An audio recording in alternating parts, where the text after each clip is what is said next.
Okay, good morning, everybody. Welcome to the Lancashire Development Update. I hope you've enjoyed some networking in the other room for those that joined us in time.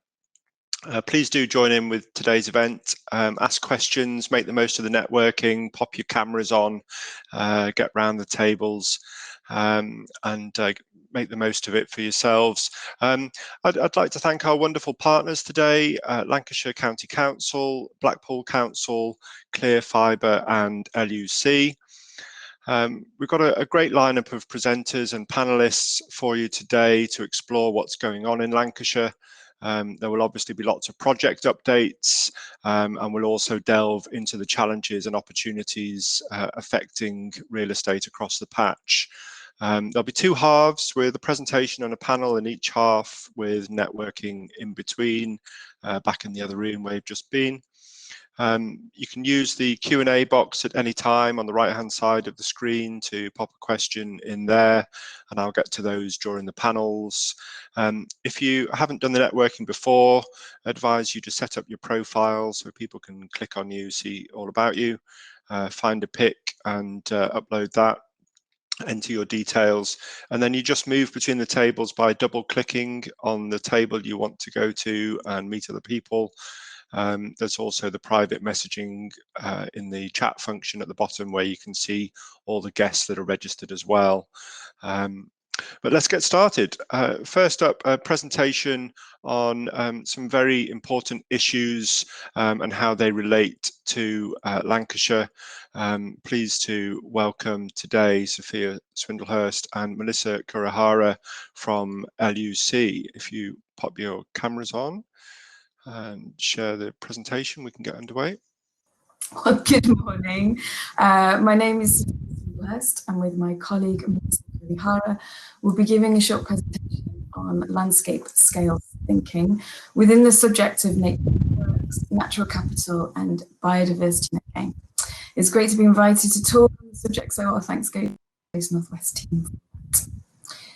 These approaches are pretty new and they're certainly still evolving, continue to keep evolving for a few years yet.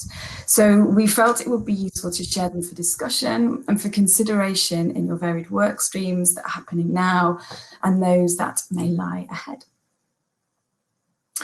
The challenges on us now are the biodiversity emergency, the plummeting loss of our species and habitats both globally and in the UK, and of course the climate emergency. Both of these also pose significant challenges ahead. Each influences the other, but the climate emergency is particularly well recognised by local authorities, with nearly all of the 14 Lancashire LPA having declared a climate emergency. I think that's except filed. So having declared a climate emergency, action will need to follow, which is likely to be something along the lines of the net zero carbon strategies that we see other authorities progress. Both the climate and biodiversity emergencies require strategic planning at the landscape or catchment scale, but delivery comes through action at the site scale, hence the role of the local plan policies to ensure that delivery across all individual sites contribute towards the common goal. So if we take a look at the landscape scale tools that we have to drive environmental recovery, we'll briefly look at their recent evolution and the future trajectory of where they're headed. We have the key drivers here in blue, which are the NPPF, the 25-year Environment Plan and the Environment Bill. And the key mechanisms or tools that then fall out of those, we have in the first column the nature recovery strategy and the local nature recovery strategy, which are 5 pilots were initiated in 2020 and they're due to complete this year, maybe next year. And in the second column, we have a biodiversity net gain, another tool which can be really helpful. It's expressed as a percentage target. And note that the Environment Bill draft mandates that at the moment at 10%. The BNG percentage target is calculated through the BNG metric, And I've also put a nod on this slide to the British Standard, which looks to gather momentum in the future, and that's going to bring a social component to the biodiversity net gain calculations. And then, of course, we've got the future wider ecometric.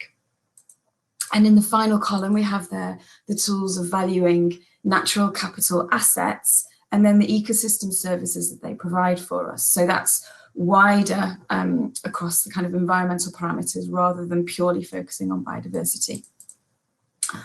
All of these are hugely useful ways to assess what we have and how best to direct each proposed gain that we might deliver on an individual development or as part of a wider strategic enhancement scheme. They tell us how each gain can be optimized to benefit across a wider range of environmental aspects beyond pure biodiversity, but also across a wider area. For example, if we think about planning cumulatively or maybe delivering slightly upstream, literally, then we might be able to ensure that each gain provides for a wider area than rather purely for that discrete site. The purpose of this slide, all in, is to illustrate that we're in a time of change. These drivers are forthcoming, and whilst we recognise that the tools are with us and they're starting to emerge, they're yet to be really refined to their final state. However, local authorities are, of course, in the position right now where they need to firm local plans that deliver over decades. Plans need to accommodate these important tools, but they don't necessarily know what they're ultimately going to look like in their final state. So what can we do in the meantime? Strategic recovery networks will ultimately take the form of local nature recovery strategies that link to their neighbours and then feed into that national nature recovery network. Currently, the kind of network mapping that's referenced in policy and can inform the type and the location of gains that we deliver on our development, which for many of us are familiar with the County Green Infrastructure Strategy.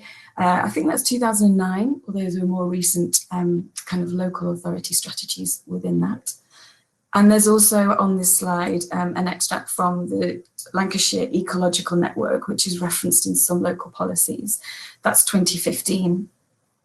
And as with many other local authorities, there's a woodland strand, a grassland strand, and a wetland strand. This is just an aspect taken from the woodland network. Layered on top of those existing networks, we now also have the Natural Capital Atlas. It's holistic, it's wider than pure biodiversity, so it takes in the many aspects of flood alleviation, carbon sequestration and storage, clean air and clean water supply, and so on. And by way of example, I have here just 3 examples of freshwater habitats or assets. These are all taken from Natural England's County Natural Capital Atlas for Lancashire. Each asset delivers multiple services, ecosystem services, and occasionally there might be conflicting interests. There might be one service or function which has, for example, an overriding imperative, such as habitat needing to be in favourable condition to support a species or to store carbon really optimally or to alleviate flooding really optimally. And then therefore it might not be able to also maximise recreation or health and well-being or local food supply services. But by using asset mapping, it does allow us to be transparent about which of those choices and which priorities we lead with in each area. It also allows us to see where individual gains can contribute collectively or cumulatively to the whole and most effectively. This slide, very briefly, just reiterates the multiple services, the columns that we have there that we gain from each natural asset or the rows. The benefits that we get are wider than pure biodiversity, but collectively biodiversity is the one thing that can deliver them all. As a side note, to this discussion about natural capital assets and ecosystem services that they deliver, we might hear the phrase nature-based solutions. So just to clarify, that refers to the sustainable management and the use of nature for tackling socio-environmental challenges. For simplicity, I will consider nature-based solutions part of the same package. And then briefly, coming on to the biodiversity net gain metric. A lot has been said about BNG recently, and a lot of it is really insightful. So I'm just going to focus on the concept of strategic significance. The relevant paragraphs and extracts from the metric are given for you on this slide if you need them. But in essence, the Environment Bill mandates the requirement of biodiversity net gain at 10% in its draft form. Some LPA will need to require more than that.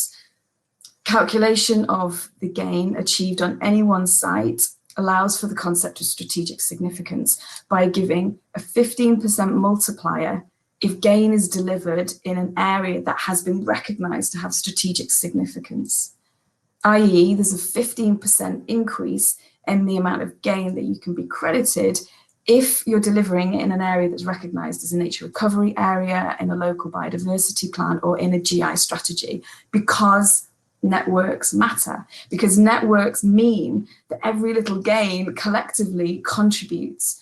It means that benefit is essentially magnified.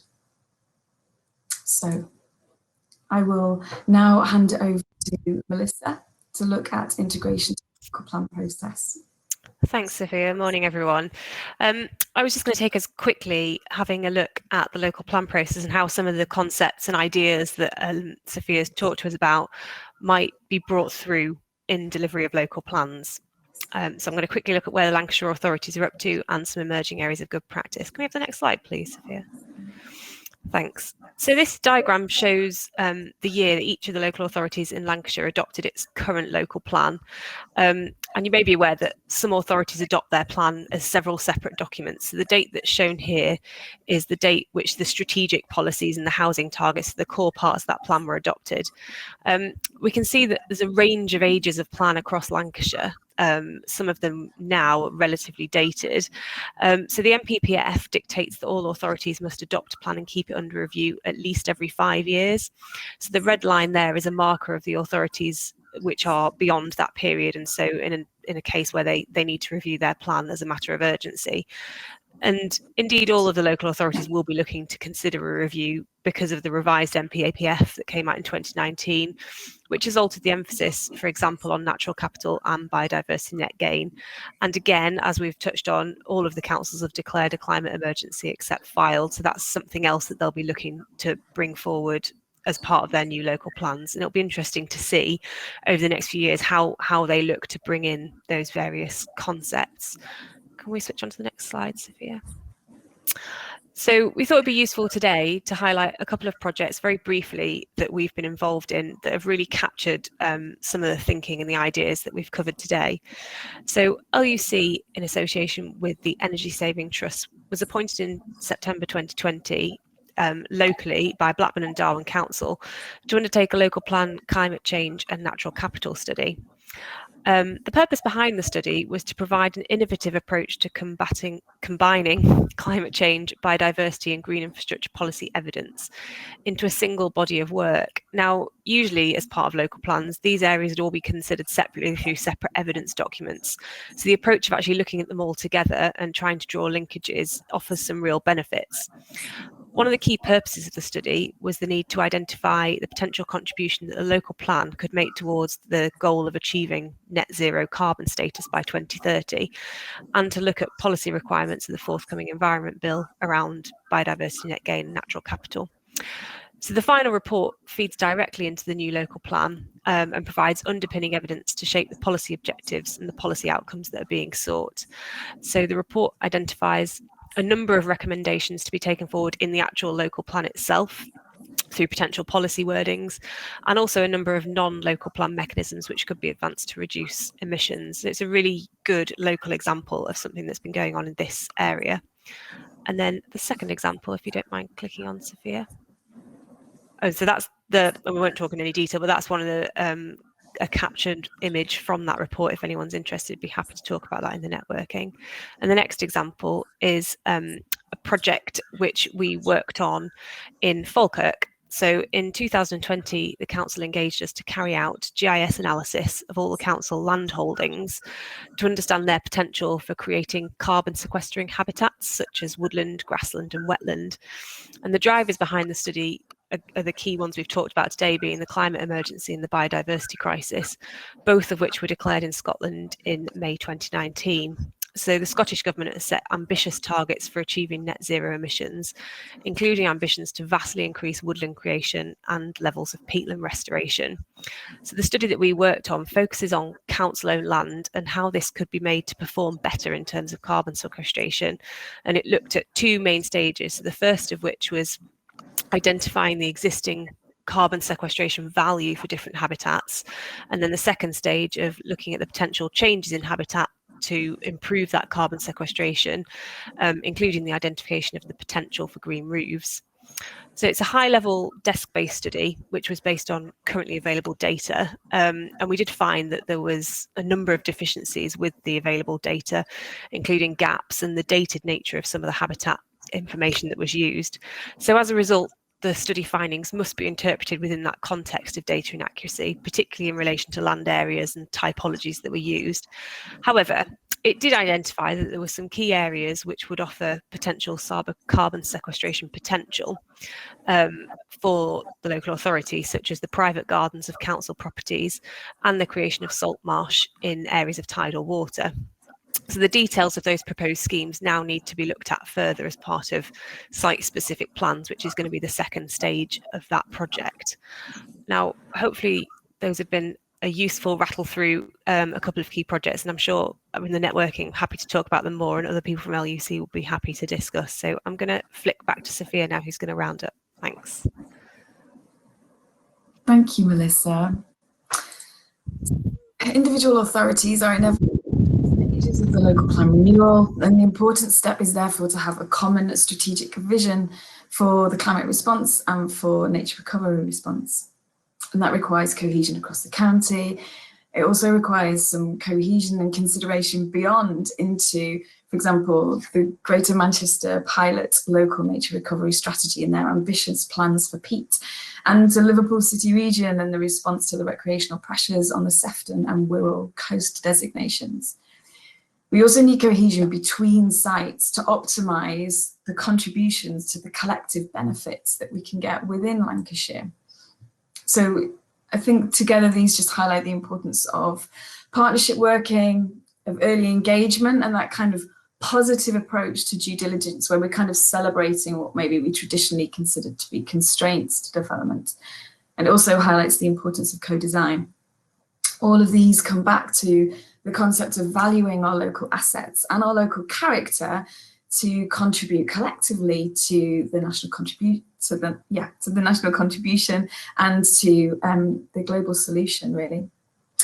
So to end, we hope this has been helpful in some way, maybe just to the many work streams that we appreciate are underway or maybe starting and percolating through to concept stage. Thank you for your time, Melissa and I, and yeah, as she said, several of our colleagues are here today and we'll do our best to answer any questions or simply bounce ideas around the subject as you might need, so please do get in touch. Yeah, thank you very much for sharing that insight. Really, really useful to bring that up to date for people that maybe hear about these issues but don't know exactly what's involved. If I could ask our other panelists to pop your cameras on and mics, and we'll go into the first panel, please. Okay, welcome all. I'll just ask you to introduce yourselves, say who you are, where you're from, what you do as I come to you. We'll start with Chris. Thanks, Paul. Good morning, everybody. My name is Chris Hayward. I'm Director of Development and Housing at Preston City Council, responsible for a wide range of functions, part of the Council's corporate management team. In particular, planning, building control, housing standards, and housing strategy as well. Thank you, and welcome. David? Well, morning from the wild west that is Cornwall, sunny Cornwall today. I'm Dave Harland. I'm the Chief Executive of the Eden Project, including our project in the equally sunny and lovely Morecambe Bay. Absolutely, quite right. And Phil? Morning, everybody, and thanks, Paul, for the invite. My name's Phil Jones. I'm Director of New Services for the Calico in Burnley, but operating right across the northwest of England. Yeah. Welcome all. Sophia, just wanted to pick up, are you seeing more interest as the whole sort of sustainability item rises on the agenda for business? Are they engaging in the broader biodiversity and some grappling with some of these issues more from the private sector? Yes, great question. From the private sector, there are many questions coming forwards. I think because we're in this kind of time of change where we know some of these more strategic approaches are coming, where we know that biodiversity net gain is a requirement. Obviously, people want to get ahead of the game because the planning process is quite a long time. So we have to think 2 years in advance as to what's being brought forward. I think the main questions that I'm hearing are coming from some of the larger landowners, thinking strategically about what areas they can take forward, where in their estate can they constructively deliver net gain, which is also benefiting across, for example, flood alleviation. And I think some of the smaller independent landowners are engaging with the conversation as well, but maybe looking more through still that kind of plan process and the allocation process. Yeah, and will some of the measures that we see in developments, will they have an impact, do you think, on viability and, you know, the age-old question of who pays for all this? Yes, again, really great question. I think viability does, obviously, it is being considered. It's certainly being considered within some of the local authorities that we are working with nationally, as well as in Lancashire. When the question of the biodiversity net gain target is being brought forward, so where some local authorities are facing really challenging situations with, for example, designated sites or very urban areas which are struggling to deliver their biodiversity obligations, they're looking at having a net gain target particularly which is higher, and then having to chew through the question of, does that affect viability? Is that feasible still to maintain development without suddenly hugely influencing density, for example, or sacrificing the social housing aspect? I think it is a really careful balancing act that people are chewing through from the local authority level very much. Yeah, absolutely. Not quick or easy stuff, is it? No. And David, similarly, are you noticing a change in the tone of reception as not just in Morecambe but around the world with your international projects, as people talk more and more about net zero, ecology, the planet? No doubt. I mean, we've been at this game, what, 25 years, and you know, there is without question more interest now, and it doesn't matter if you're Chinese, Australian, British, Lancastrian, Cornish. It's an issue that's going to affect all of us, isn't it? And the question is now, what do we do about it? And there's a great deal of talk, and I think one of the problems is that of course we need targets and we need things to measure, but we're measuring the very thing that allows us to exist on this planet, which is an interesting thought, isn't it, when you step back? I don't have a better solution, by the way. The key is that we just get people to live their lives appropriately, and that we allow developments to develop appropriately, and the power of our creative thought and all the ecosystems around us. So it was fascinating to see what Sophia and Melissa were presenting. Yeah, absolutely. And Chris, it was mentioned that the councils, and if I heard it right, that Preston's one of them, that across Lancashire have almost universally adopted a climate emergency. Is that something that is is having a material impact on projects that are coming forward? How's that going to take shape in practice? Yeah, that's right, Paul. We are, and the council has set up its own member working group really to investigate what measures it can take to focus on really as a council, and within the Preston area, what are the priorities for targeting those climate change targets. I think a key part of it, as well as the council through its own assets, is what we can do through our local plan policy.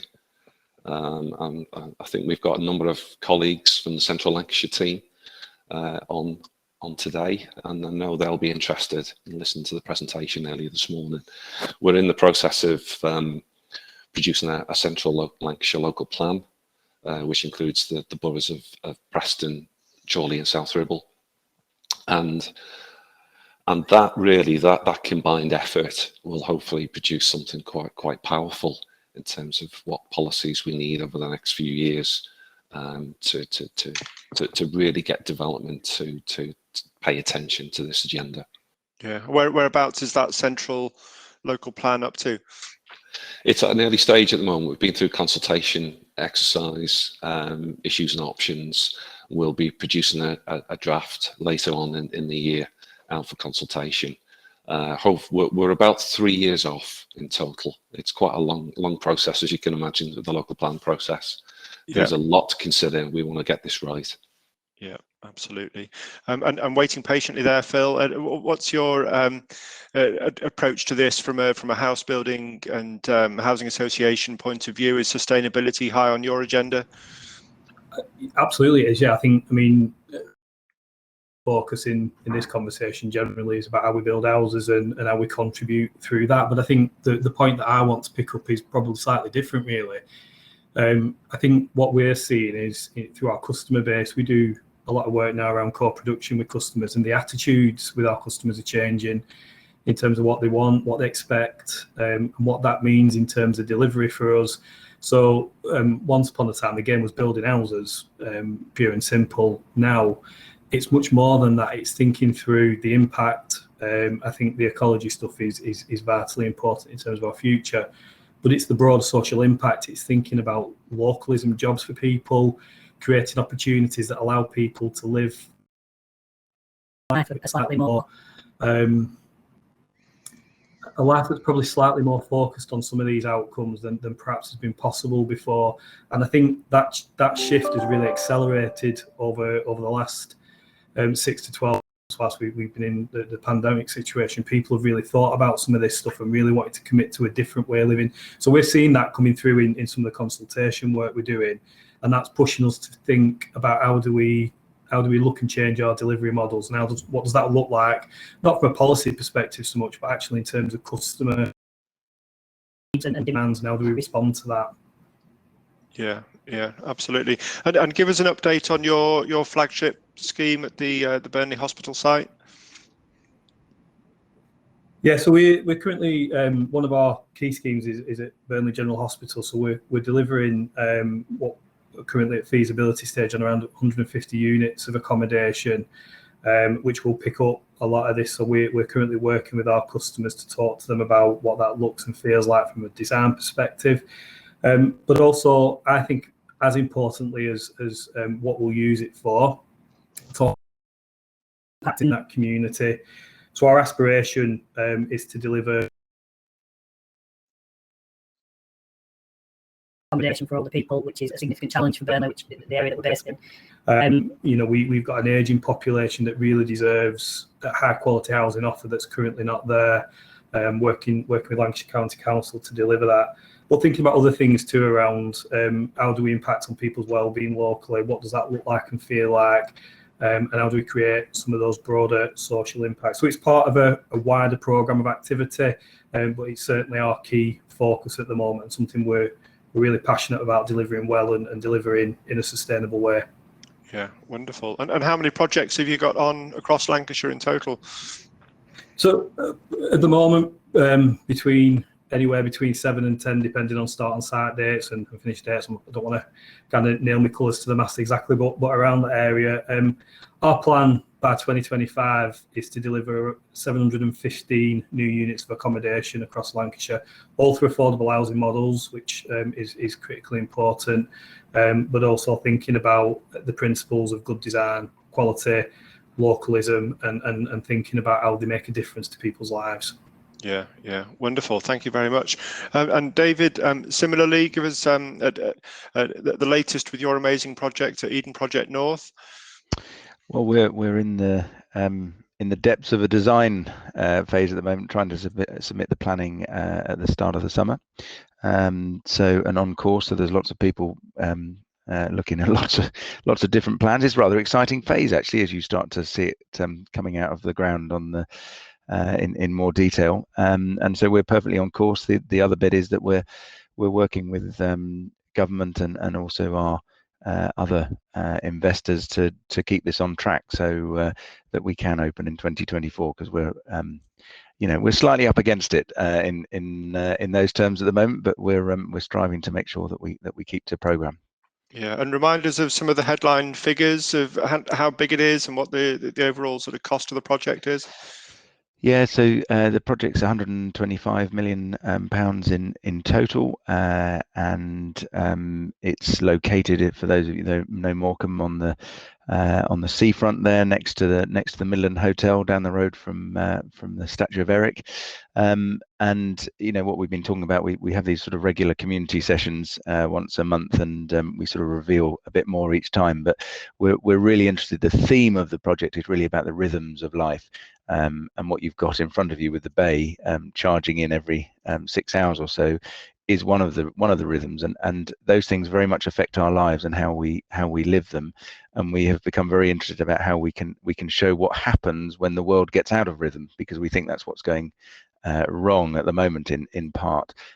So it will have similarities to the site in Cornwall, but also a lot of new stuff as well. Yeah, and all being well, when you're up and running, operating, trading in years to come, what do you think the impact on the local economy will be?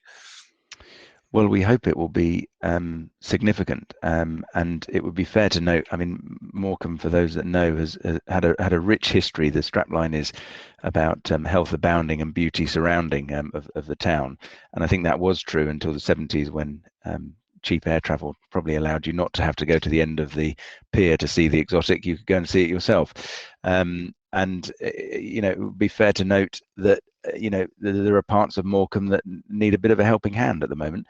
And so some of the things that we're doing, we will bring the same local buying principles that we have in Cornwall, where we buy at least 80% of our goods and services locally.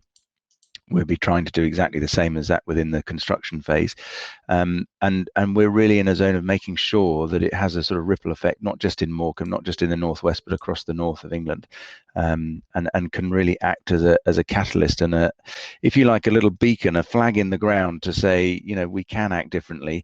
I don't know if it was Phil or Chris that said, actually, out of this pandemic, building back the types of communities that we all want, and I think the people of Morecambe deserve. Yeah, quite right. And that's a nice segue into hearing about the sort of recovery plans from Preston's point of view. Chris, what's the focus on for the city centre for a start?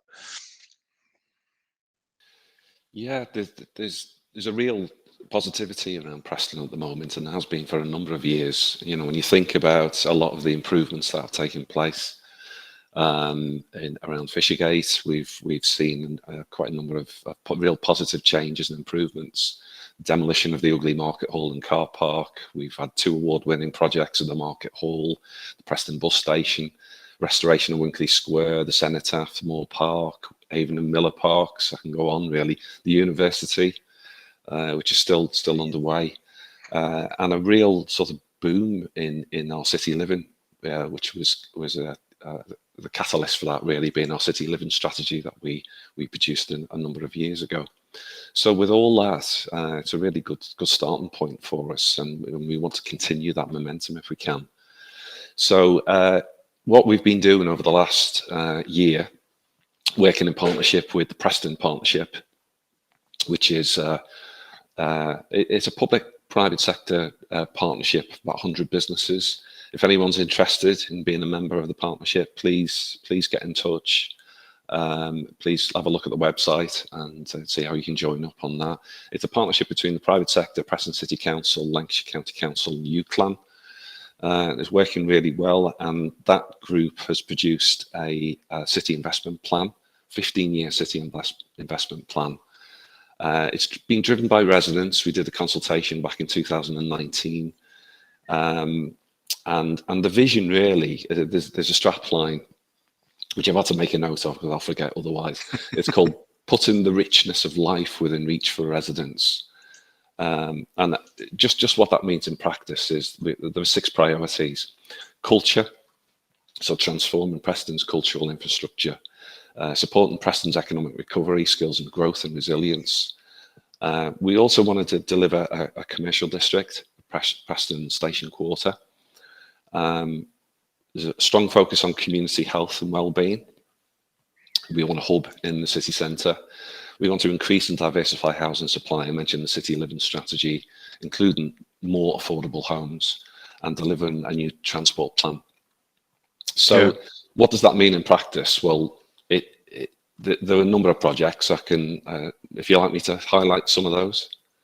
Yeah. I mean, you mentioned about around the station. Are we likely to see new Grade A offices coming out of the ground? Because that's something that a lot of the commercial sector agents, developers we speak to saying is sadly lacking in Preston to attract employers and office occupiers. Yeah, it's early days at the moment. Because we're working with County Council and UCLAN, we've commissioned BDP consultants to produce a strategic regeneration framework for the Station Quarter area. So that work is underway at the moment. And no doubt it will focus on the potential for office development, the lack of Grade A office development in Preston City Centre, which is well known really. Yeah, we've seen some good progress with small businesses. We've got some good examples of office development being provided for small businesses like in Cotton Court, Society One, with some temporary office space there, and that seems to be a growing industry, which is really positive. But yeah, the Grade A office and the catalyst for that will possibly be some public sector demand for office space in the future in Preston. Well, we are having discussions with the Cabinet Office around that. Yeah, and we're obviously reading a lot on a daily basis about retail and hospitality and the pressures they've been facing in the last year. We're starting to see the reopening since the 12th of April. What's the outlook there as you walk through the city centre for those that maybe haven't visited? It's, to be honest, it's buzzing, to use a Scouse expression. It's really lively, and it's obviously encouraging to see that. Preston has been doing well, and obviously the retail sector is contracting. That is an issue for us, but the focus on Preston City Centre is a visitor attraction, really, focusing on the leisure industry, the cultural side, making the city centre attractive, a destination, a place to visit for a day trip, day out. That's what we're really trying to do. And there's a number of exciting initiatives coming forward. With the £21 million growth deal that we've received, which was announced earlier in the year. So there's a number of projects that funding will support. Where all the funding is being brought in. So we've got the Harris, the Grade 1 listed Harris. That'll be the UK's first blended art gallery, museum and library.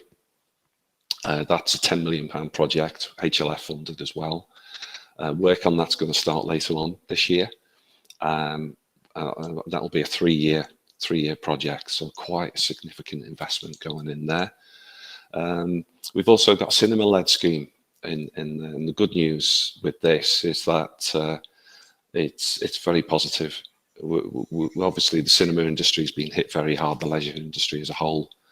but we've had really positive discussions with the cinema operator, the Light, with a bowling operator, and with food and restaurant offers, which will be ancillary to that.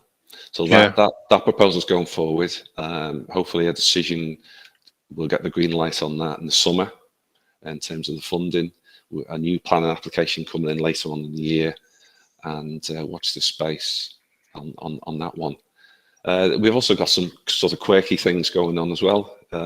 We've got Harris Quarter Pops Up initiative. We got £1 million from the government. This was prior to the growth deal being announced. Basically, all Townsdeal, not growth deal. Townsdeal authorities were given this £1 million. You have to spend it this year. Great, let's do it. So our focus was on the Harris Quarter again in the city centre. The bulk of that spending will go on what we call a MET. It's a mobile events tent, and that will go on the site of the cinema where the old market hall was demolished. As I say, it's a £500,000 scheme. It's being led by the University of Central Lancashire. Very exciting. We've got local artists involved in designing that, and that will open in Preston City Centre over the next couple of months. We've also got a Wallace and Gromit statue, which is a long time coming, really. Nick Park is from this neck of the woods. We've been speaking to Wildman Animation, and we're in discussions with potential location for that statue. It's quite exciting. Be a real attraction for a lot of people, no doubt, and that's likely to be near the market hall. Yeah, fantastic. Well, we want the exclusive on that, and I look forward to the invitation to the unveiling of the statue there. That's great, and good to hear that it's buzzing. And I know there's some new bars and restaurants opening as well. People having a go, which is brilliant. Phil, I mean, we heard talk of that, some of the sort of public sector funding, but from the private sector, we're hearing developers looking at affordable housing, looking at social housing as possibly an exit, as a sort of forward funding route for developments, that they can put 20% affordable in and then sell it to a housing association as part of their sort of funding cocktail. Are you getting lots of inquiries of that nature? Yeah, I mean, it's not a new thing, is it? It's gone on for years, this around planning conditions. It's got to be seen as a positive, hasn't it? So people wanting to invest in affordable housing is a good thing.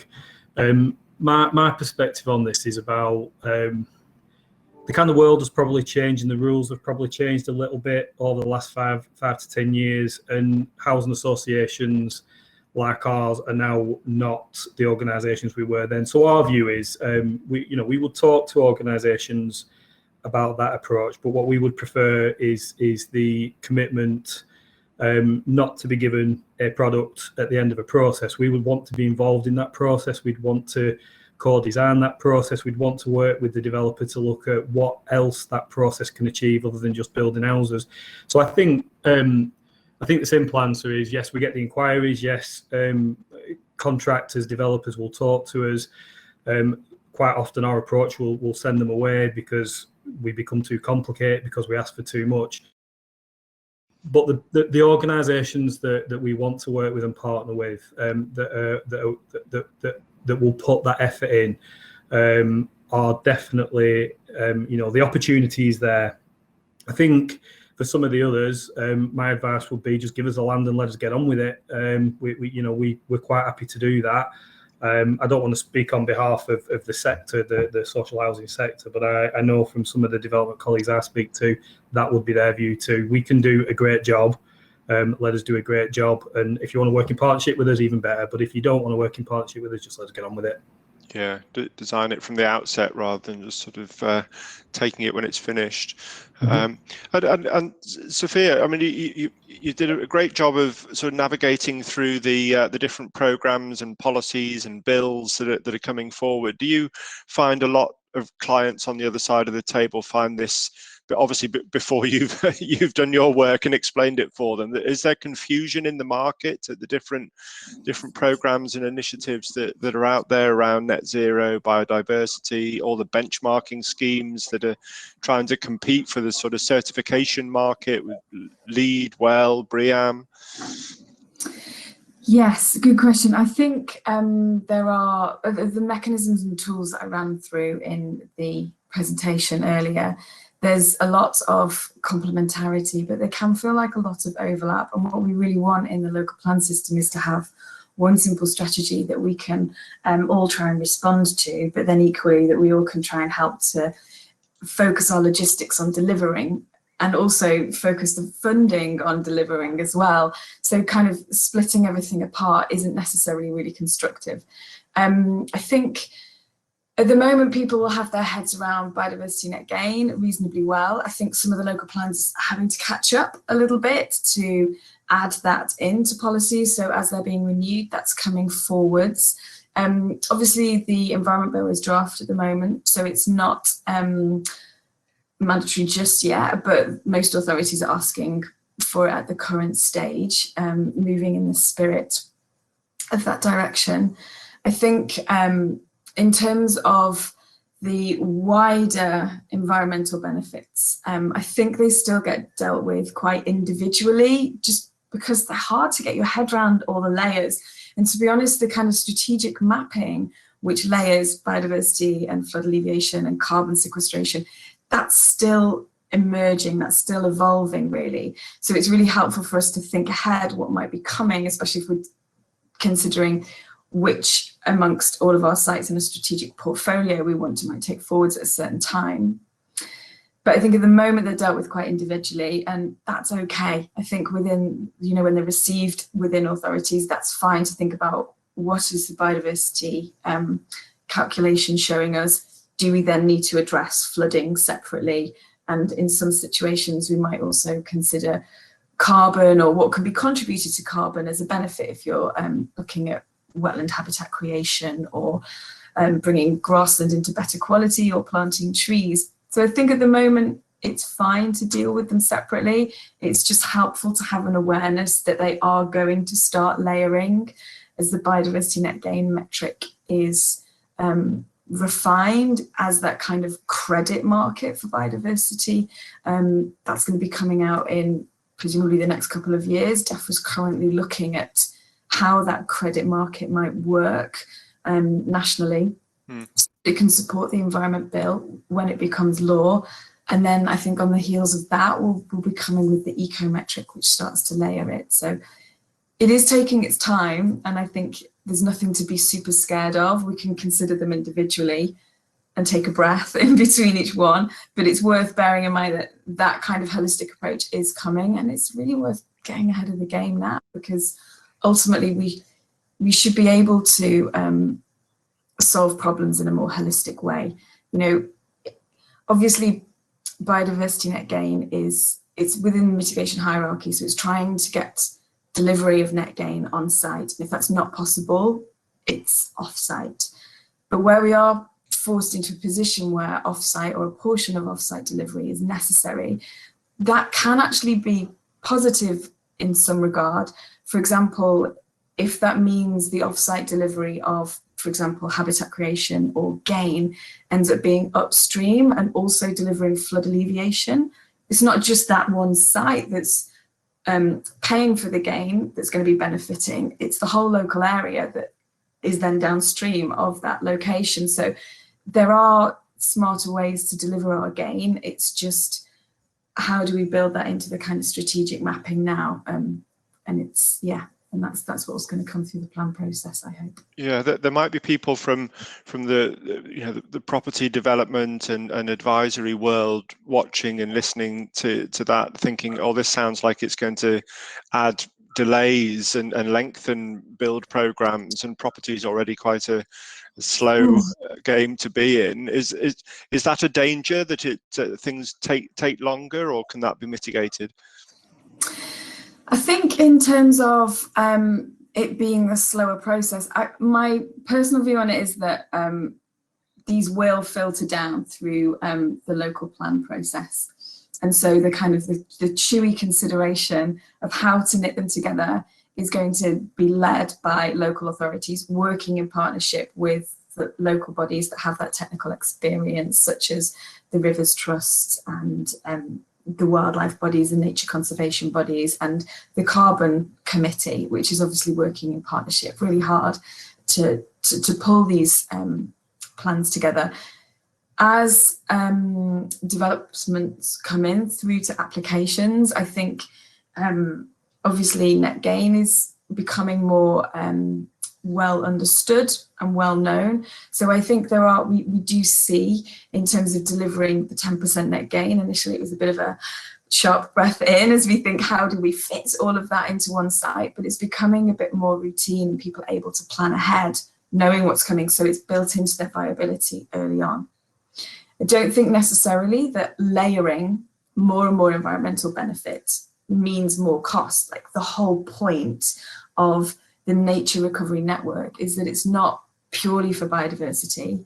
You're optimizing where gain can be delivered to optimize biodiversity, but at the same time deliver your carbon sequestration objectives, and at the same time think about flood alleviation. So the whole point of the nature recovery network is to try and layer them and get more bang for your buck, for want of a better phrase. Yeah, no, that's great. That's great to hear how that's going to play out. And David, have you had to make changes to the design as you've gone through, as these things rise up the agenda, and you go through your design process at Morecambe?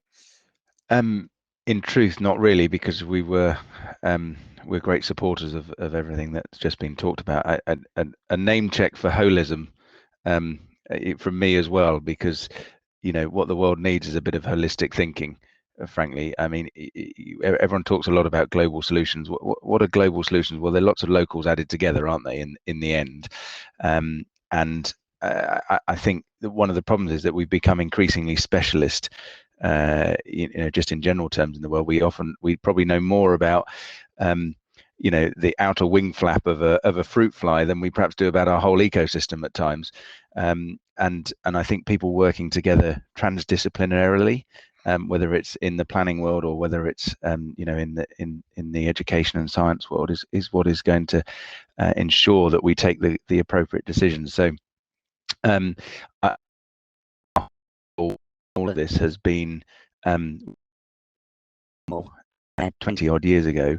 Our buildings were seen as highly innovative, highly sophisticated, and the mantra at that time was "do no harm," if you like, back in the 90s. That mantra now is not acceptable. We've actually got to do good with our buildings as we move forward, and that's always been the goal for our new projects.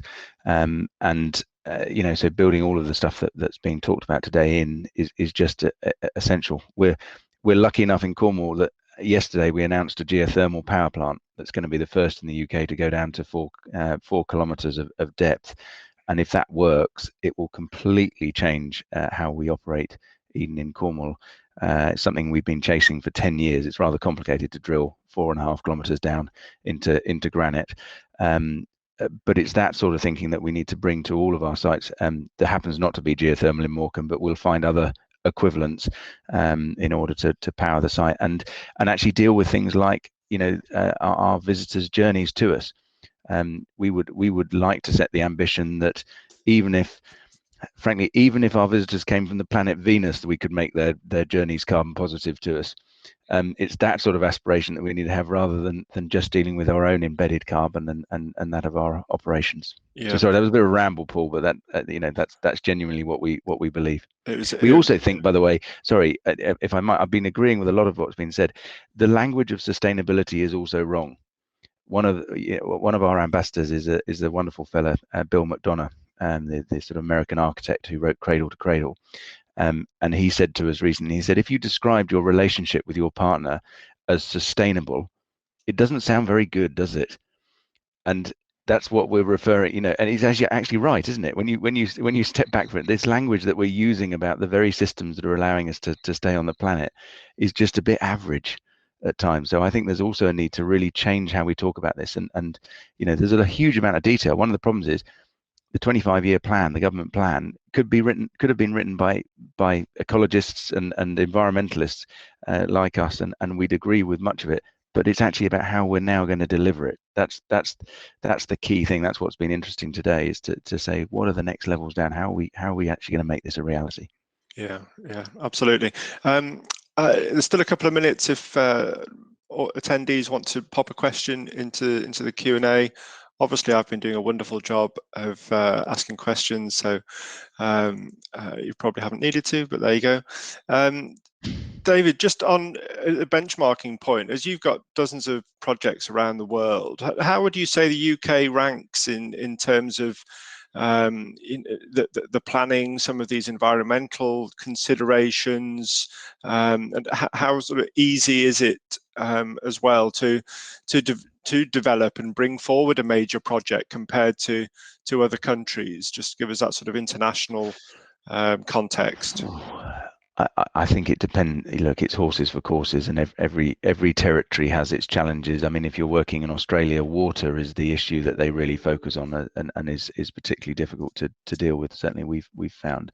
Look, I think the UK's not bad. I think there's some warm words and so on, but I think we now need to see action, and we're placing great hope on both the G7 in June.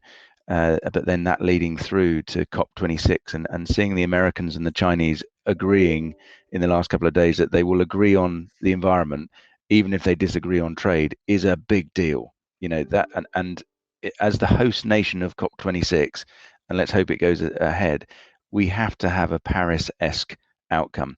And there's a huge amount of work going behind the scenes.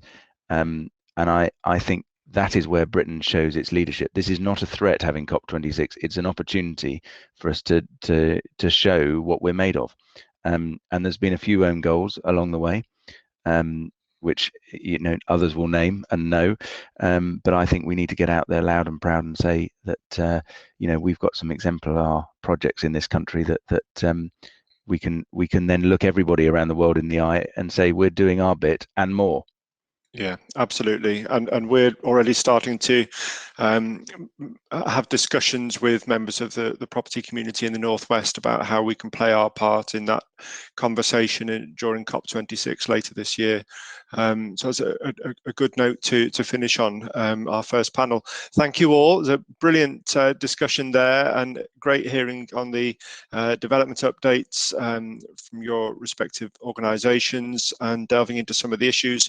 We'll have a short break now for some networking and recharge your coffee pots and what have you, and we'll be back through here at 11:20. Thanks very much. Hello, welcome back through, everybody. I hope you enjoyed the networking break and made some new friends, caught up with some old ones. Next up, I'm delighted for our second presentation to welcome someone who's passionate about Lancashire and is going to give us an update on some of the major projects going on across the patch. Stephen Young from Lancashire County Council. If you just pop your camera on, Stephen. Thank you very much. As Paul said, my name is Stephen Young, and I'm an Executive Director at Lancashire County Council. And I've been asked to provide the second piece of input into this morning's session, and that input being around the current pipeline that's being brought forward in Lancashire, either things that are being delivered as we speak or things that are due to happen in the next few months. I think the big challenge when you are asked to do a presentation such as this about a place like Lancashire is the size and scale of the proposition that we currently have. Lancashire is a large county with a population of 1.5 million people and a working age population of around 1 million. Lancashire's GVA is £30.8 billion a year, making us the second largest economy in the Northern Powerhouse. And when you look at some of the assets that Lancashire has, it's not surprising that we are so successful. With 5 key motorways crisscrossing the county, easy access to the West Coast Main Line, as well as easy access to 2 international airports, Lancashire is incredibly well connected. We have 4 universities and an excellent college network producing a high level of highly skilled employees that really do drive our economy forward. Lancashire is a national and international leader in a range of sectors, including advanced manufacturing, creative digital, energy, business services, food and drink, and medical tech. As such, it's always really difficult to do a presentation such as this and cover every possible development taking place. So we've been really clear just to pull together just a few of the key developments that are currently taking place across the county, and obviously use that as the focus of the conversation. So the first of the key developments I wanted to talk to you about was the Samlesbury Enterprise Zone, which is a development. The enterprise zone itself is quite unique in as much as Lancashire has 4 enterprise zones across the county. One at Blackpool Airport, one at Hill House, one at Wharton, and this one at Salisbury Enterprise Zone, which makes Lancashire quite unique as it's the only area in the United Kingdom that has such a large number of enterprise zones. The enterprise zone was first adopted in 2010, and since that time a great deal of activity has taken place. A sizable spine road was built by the County Council and our partners through the centre of the site. That road has subsequently been opened and adopted as public highway. We've delivered with our partners at BAE Systems the ASK Centre, which is the Academy for Skills and Knowledge, which is a £15 million development. The Wincanton Defence Logistics Centre, which was a further £16 million development, and the Asset Management Facility, which was a further 12. We're currently under construction with our colleagues at the at Sheffield University in terms of bringing forward the Advanced Manufacturing Research Centre, which is an additional £25 million construction. The challenge this site faced over the last few months has been that those 4 key developments exhausted the existing power supply and utilities available on site. So for the last year to 18 months, we've been working in collaboration with our colleagues at Electricity North West to bring forward a process of powering up the site. Indeed, that's working really well. The cabling is almost completed, and Electricity North West are due on site next week to start doing the earthworks on completing the primary substation. As a result of that work, we're able to move forward at a pace to deliver the rest of the site, and when completed, it will bring forward 1.5 million square feet of advanced manufacturing space. The vision for this particular site is to be a centre of excellence for advanced manufacturing, artificial intelligence, and digital technologies. It would be wrong, I think, to do any presentation on what's going on in Lancashire at the moment without touching on Eden of the North project. I know David has already spoken at this event this morning in terms of what's happening on that particular project, but it really is a jewel in the crown in terms of the Lancashire development at the moment. The plan for the Eden of the North project is that it will be transformational, not only for Morecambe and Lancaster, or indeed for North Lancashire, but will hopefully transform the entire north of England. At its core, this development will revolve around the delivery of 5 iconic pavilions, which will bring forward a mix of entertainment and education. We're expecting around 1 million visitors a year and over 3,000 jobs to be created as a result of this particular development. In addition to which, we're also expecting secondary developments throughout Morecambe and Lancaster in terms of hotels and restaurants, which will bring untold jobs and economic development to that part of Lancashire. Preston Western Distributor Road. This is a key part of our City Deal project, which is a partnership between Lancashire County Council, Preston City Council, South Ribble Borough Council, and Homes England. The drivers behind the City Deal is to deliver 17,000 new homes across central Lancashire and 20,000 new jobs, with the end aim to increase the economy of central Lancashire by about £1 billion a year. Quite a lot of activity has already taken place in terms of the City Deal across the central Lancashire band, with £250 million having already been invested in new road infrastructure, particularly at Broughton and Penwitham, and £50 million having been spent on public realm. There are also further plans in the pipeline to bring forward additional road improvements and continued public realm improvements across the central Lancashire band. The Preston Western Distributor Road itself represents the largest road building scheme currently on site in Europe. It will improve connectivity from the motorway to our enterprise zones at Wharton. It will deliver around 5,000 new homes, as well as improving the public transport infrastructure in that part of Lancashire. And despite the COVID challenges and a particularly wet winter, amazingly, this project remains on time and perhaps more importantly, on budget for opening in 2023. Lancashire Central at Cuerdon. Now, this has been a key aspiration for Central Lancashire to bring forward for quite some time. Those that have been around the Lancashire scene for a number of years will remember this site as being the location for the out-of-town IKEA site that ultimately didn't happen when IKEA rebooted its business model and moving away from in-person retail to a more online presence. This site, despite that change, still remains a key site for us going forward. It represents the biggest single employment site within the City Deal portfolio. It has excellent connectivity in terms of connection to the M65, the M61 and the M6 motorway. It already has planning consent for over 2 million square feet of commercial floor space. And during the last 2 to 3 years, we've been working with our partners to reimagine what this site could ultimately be. We are in the process of agreeing our legal position with our developing partners, Eric Wright. We've secured a sizable amount of investment in terms of the highways and infrastructure requirements for the site, and we're looking to break ground early next year.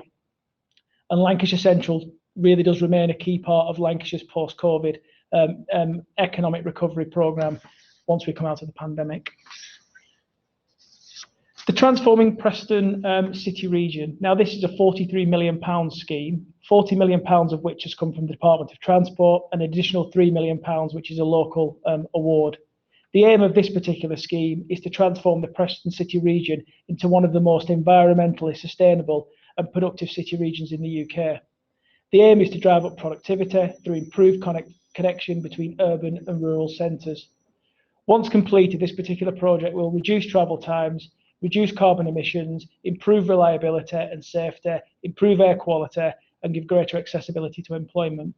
At its heart, this scheme will involve the production of improvements into the bus station network, improvements around the university, public realm, and a planned new rail station. As I said, it's impossible to talk about Lancashire and touch on every single project that's taking place. We just wanted, with the final slide, just to capture a few of the other key projects which we're seeing coming forward in the next few years.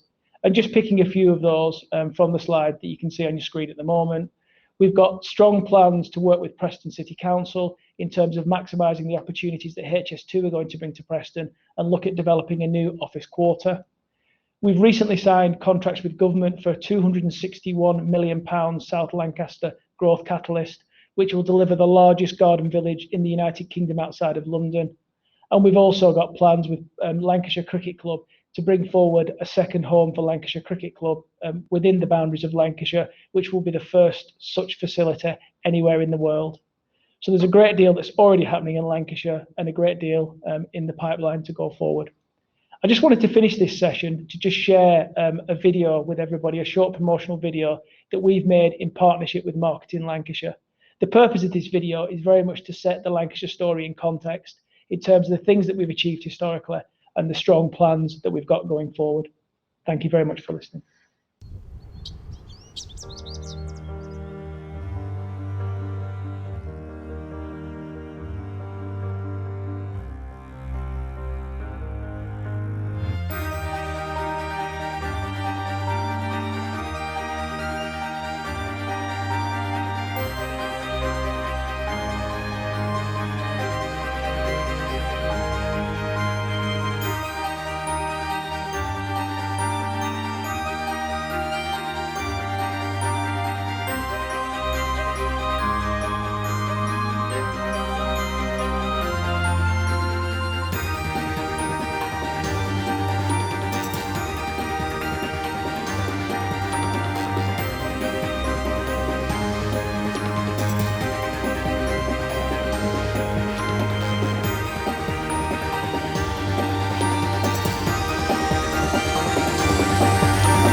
That's great. Who doesn't like a nice up-tempo piano soundtrack to a promotional video? That's fantastic. Thank you. If our panelists for the second panel could pop your cameras on, we'll get underway and pick up on some of the projects we're talking about. Melissa, first, could you just tell us a little bit about where you're from and what you do, and then I'll introduce Nick as well. Sure, I'm the Commercial Director for the Advanced Manufacturing Research Centre Northwest. We're actually established in 2001. We're a collaboration between Boeing and the University of Sheffield, and we specialise in world-leading research for advanced manufacturing. Thank you very much. And Nick? Good morning. Yeah, I'm Nick. I'm the Growth and Prosperity Programme Director at Blackpool, leading a massive regeneration programme we've got underway. Yeah, absolutely. So, Melissa, we've heard a lot in the sort of business press over the years about that very successful advanced manufacturing centre they've got at the University of Sheffield. It's brilliant you're bringing that to the Northwest. Before we talk about some of the work you do there, just give us a quick update on where that the project is from a build point of view. Sure, yeah, we're hoping to have access to the building and the building up and running on the 13th of September. So obviously, coming at us quite quickly. And I think what the building's going to deliver is actually, a really unique asset for the region and hopefully to drive inward investment. So not only have we got an advanced manufacturing research centre here, we've also got an advanced manufacturing technology demonstrator where manufacturers can actually come in and look at what the art of the possible is that they can adopt within their manufacturing facilities. The building is also going to be a low carbon smart factory demonstrator, which will help manufacturers on their journey to net zero carbon manufacturing. We've also secured money to ensure the building is actually a 5G test bed for factories of the future as well. And the building will provide meeting space and seminar space as well. So really think it's a great asset for the region that we can really capitalise on. Yeah, absolutely. And I'm sure I'm not alone in looking forward to having a site visit and when we can all do that safely, getting out on a field trip out there to see the centre. Tell us a little bit about how the low carbon factory idea is going to work for manufacturers and what they'll be able to do. Okay, so in terms of the vision of the low carbon smart factory demonstrator, it's to demonstrate how the use of connected assets through a facility can provide information in respect of real-time and historical energy usage. So what we want to do is enable manufacturers and other enterprises to streamline energy resources from kind of the bottom line perspective in both the production space and also their office space. So, in addition to kind of improving staff health and well-being. So really it's a case of that connectivity right from the shop floor to what I would say the top floor. So what we're going to be doing in terms of activities is demonstrating a range of smart building technologies within the building. And the key to this is all of those technologies will be retrofittable. So rather than, manufacturers coming to the building saying, well, that's okay, you've got a brand new building here, we're deliberately retrofitting them so that manufacturers can actually retrofit them within their own settings. So we're going to provide access for manufacturers to actually come and look at the technologies, to evaluate those technologies and actually think about the adoption within their legacy facility and how they can potentially reduce the cost of ownership. We want to demonstrate how smart buildings interact with people, systems, the external elements, the industrial Internet of Things, and how they can be used to promote well-being and increase workforce productivity as well. And we want the building to be also a test ground for local innovations. So local inventors in low carbon technologies can come into the building and we'll actually support them with the development of those technologies and also how to develop manufacturing techniques for those technologies. And also, within the building, we'll be demonstrating sort of low carbon methods of manufacture, so things like additive manufacturing, so that other manufacturers can actually come in and evaluate those technologies and think about how they could adopt them within their own manufacturing processes. And also, with a collaboration with an organisation called Red Cat, we're looking to provide exhibition space for local inventors to actually exhibit their new products within our building. Some really, really invaluable stuff there. I can see the benefits to the industrial sector of occupiers, manufacturers getting in and testing retrofit energy efficient systems. Really, really, really interesting stuff. Nick, obviously Blackpool, fascinating area. You know, there's a soft spot in a lot of people's hearts for Blackpool. You've got the you know, densely urbanized population there. It's got its unique economic factors. What are some of the I know there's a heck of a lot on your portfolio, some very impressive and extensive development work. What are some of the top ones that people should know about that you can update us on?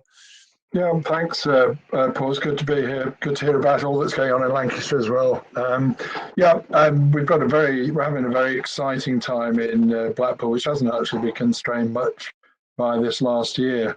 You know, in terms of the progress we've been able to make. What it's going to be like when we get back to travelling, I do not know, because we need all that time for our online meetings now. But I think we're sort of up this huge regeneration programme. We call it our £1 billion plus growth and prosperity programme. It's got three real themes to it, and with projects. First is starting with one of the clear strengths of the economy in terms of extending the tourism season. Blackpool already gets 18 million visits a year. And you know, we've seen with recent when lockdown's been released, how quickly that returns. You know, it's like a coiled spring. But the objective there is to extend the season and to encourage more overnight stays and high spending to support the economy, to break the cycle of seasonality. So at the top of the tree there is a £300 million investment in Blackpool Central, which is a fantastically exciting new leisure development, the first application for which will be coming in the next few weeks, which I think has had a lot of publicity, but we're very excited to see that starting. It's starting rather prosaically with just the relocation of the car park, with a multi-storey car park, to release the site for the first phase of development in the Heritage Quarter. But the thing is that's going to help to transform and diversify Blackpool's economy. We've also taken the decision to, which is worked well last year, even with the restrictions, to extend the illumination season into January. And as part of our town deal, we've got a project to expand and add an additional wow factors into the illuminations to refresh what is a constant draw for people from all over the country. As many of us probably have been. So extending the tourism season, one priority. The next one is diversifying the economy. Obviously, Blackpool has a lot of challenges in terms of deprivation that's attracted to low-cost accommodation run by some unsavoury landlords who take advantage of the cheap housing that is available. And obviously the focus on tourism. And what we're particularly keen to do here is attract jobs in the growth sector. And Stephen's mentioned, you know, the 4 enterprise zones, which are a great sort of series of products for Lancashire as a whole. And on the Blackpool Airport enterprise zone, that's where we're looking for creation of jobs in the growth sectors. So, for example, we've just under construction now is a relocation for a company called Multiply, major carbon manufacturer. So we're looking across a number of sectors like energy, advanced manufacturing, materials, food and drink, and so on. And we've seen in the last few years about 1,500 jobs grown there, and our ambition is to get to at least 5,000. That's an infrastructure-led. And what the council's done is sort of committed an initial 30 million towards the 70 million pounds of infrastructure that's required there. And then the third theme, not that they're in order, but is the regenerating our town centre, you know, which is like a lot of Victorian town centres, tired and in need of refreshment. And I've lost count, actually. I was trying to toss up how many projects we're involved in. I think we're well over 20 that are either underway or in the planning stages. But the big things that are going on there is the the conference centre, which is going to be completed this year, which capacity be modernised in the Winter Gardens and up to 7,000. And we've already got the vote of confidence with the Conservatives bringing their spring conference next year, which is, having not worked in Blackpool until the last 4 years, I think that will be how I view that when I was external to Blackpool is a major iconic moment of statement of confidence about the future. To complement that, there's been a need to radically improve the hotel product. And there's about 600 high quality spaces, of 3, mostly 4 and 5 star, being either built or under construction at the moment. From Holiday Inn, Ocean Boulevard, Hotel by the Pleasure Beach, Hampton by Hilton, Premier Inn, which is again needed infrastructure going into the tram extension up to the Blackpool North Railway Station. The other, I'll just touch on 1 or 2 sort of projects because there's quite a long list, but the big ones: Talbot Gateway, the central business district by the station.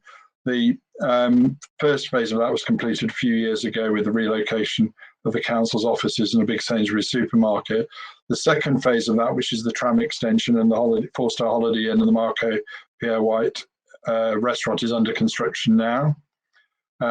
We've got the extension of the Hands Hill, which we ended up buying in 2019 to bring in this IMAX cinema and other screens, IMAX style cinema. The only reason I say style is because there are competing equally brilliant technologies around, and we're just finalising that. But the deal's done there, and the contracts start on site is scheduled in the next couple of months. The utilities now. Fantastic. Yeah. So a lot going on. And I haven't even mentioned the multiversity. Our plan to bring in relocate university campus to create this innovative concept of a multiversity, bringing students into the town centre. And we've just got outline permission for a relocation option. I can't tell you who it is, but 2,500 workers coming into the town centre, which will massively, combined with the multiversity, make a huge difference to the spending power, to the and to the knock-on effect on the resale. And we've got a lot of plans in terms of street scene improvements that have been going on under a Quality Corridors project. So we've got all that. We secured about 50 million last year from government funding. And whilst we're trying to deliver all that lot, we're now onto the Levelling Up Fund bids that are going on at the moment. So life is full, but exciting. Yeah, absolutely. And I was wondering when somebody was going to bring up Levelling Up. It was on my sort of agenda today. And I'm interested to get all of your thoughts, Stephen and Melissa. Do you think that the way Levelling Up is shaping up is something to be taken seriously? Is it just sort of PR and noises? Is the funding programme fair? Is it what are your thoughts on that? And maybe Nick, you mentioned it. If you want to kick off, and then I'll come to the others. Well, our message to government is, if you want to try out whatever Levelling Up is meant to mean, try it out here in Blackpool. And I think that's one of the reasons why we got what is still nationally the biggest town deal. Because if it's going to mean anything, it's going to mean areas in the North and the Midlands particularly, who are not least the appraisal systems for the distribution of government funding. This is the key thing, are penalising lower value areas. That's why they didn't do it with future high street funds, where Lancashire was not very successful at all. We only had one town go through by the criteria that they apply. And I think a key change, which is, we'll see how when they've made the decisions on Levelling Up in the autumn, these bids, but is changing the technical calculation of something called business benefit cost ratio, and the recognising, and they've tiered priority areas in relation to their economic needs of tier 1, 2 and 3. And if that results in favouring, frankly, the lower value areas, which is what it's got to mean, then that will be a step in the right direction. The other indication I've seen, which is very positive, because there's an element of levelling up, meaning what people choose it to mean. But where I've seen evidence of it is with discussions with the DIT capital markets team, who are now not just talking to the big cities, but are talking to other towns to secure projects to bring forward. So when you start seeing other government departments or a broader spread of government departments perhaps altering the shift of their priorities from the obvious places and suspects, that's a gain. But I think it's something that certainly needs to be better defined. And my big question of government is, how, if you have a levelling up agenda, how can you have a levelling up fund that applies to the whole country? By definition, you've got to target it. And I suppose their answer to that would be, well, we've categorised everywhere tier 1, 2 and 3. But I'm afraid that smacks a bit more of keeping everybody happy. Yeah, or trying to. Absolutely. Melissa, do you have a particular take as you sort of straddle various sort of public sector fundings, policy, education and business? What's your take on the levelling up agenda? We're certainly kind of sort of seeing, funding is definitely shifting. Some of the funding is not shifting in the direction we'd like it to. So, for example, the recent announcement of the ATI hold on all the sort of funding bids for the next 18 months. So that's going to hit some companies quite hard. What's ATI for those that don't know? So ATI is basically a fund that companies can bid into to do research and various projects and things. A lot of manufacturing companies will bid into the ATI funding pot. So that's been halted for the next 18 months. So that's going to obviously cause some holes in people's funding. And it's very much aimed at kind of research working with with the private sector enterprises. I think also with the levelling up agenda, I think it's also we've got to actually get that voice into government. And I think the way that we get that voice into government is actually sort of helping ourselves to a degree as well. If you think about what we've done in Sheffield, we've created 10,000 advanced manufacturing jobs in Sheffield. And I think, if we can kind of do that type of thing, in Lancashire, kickstart the enterprise zone in terms of many more advanced manufacturing jobs. And I think we've actually got that louder voice and that much more of a pull from government for them to actually, fund more projects and things. Yeah. So I think there's lots and lots of opportunities for us, but we're certainly seeing, a shift in funding. And I think we'll be very interested to see, what kind of funding and what it looks like that will replace the ERDF type of funding as well, because who's going to, bridge that gap in respect of supporting the SMEs going forward. Obviously, that's our growth, the SMEs are our growth pathway. And that's the European funding from the EU that's obviously on its way out. Yeah, great overview there. Thank you, Melissa. Stephen, so how does this play into sort of Lancashire's outlook with the levelling up agenda? I mean, I suppose for me, there's a few around levelling up. I mean, I think I agree with that. Who wouldn't agree with that? The level up parts of the UK. I think where it hits a few challenges going forward is that it's not well defined. So the initial reaction levelling up is actually levelling the north up against London and the south, when actually there's parts in the south that require some additional financial support. So there's that. I think that needs better definition. The other thing I think, and I've never been a massive fan of the bidding process that's required to unlock the money. It obviously creates quite a lot of work, and you end up ultimately disappointing quite a lot of people because not everyone can be successful around the various levelling up funds. So in my mind, I think government would greater bang for the buck if it was much more focused on particular areas as opposed to a bidding war as such. The final bit for me, I suppose, is around the size of the money. Now, nationally, when they talk about the levelling up fund, it's clearly in the billions, that's a lot of money. But when it's actually boiled down to individual areas, so for Lancashire County Authority, we can only bid into the Highways Authority pot. The maximum award we can get is £50 million.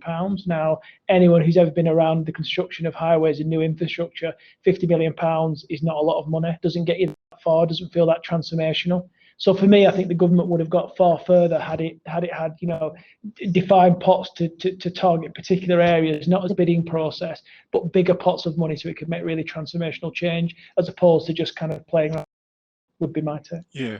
Yeah, absolutely. And how important is the sort of devolution movement and metro mayors, which seems to be something that Lancashire is still struggling to get through that process? How important is that to levelling up and wider sort of government support?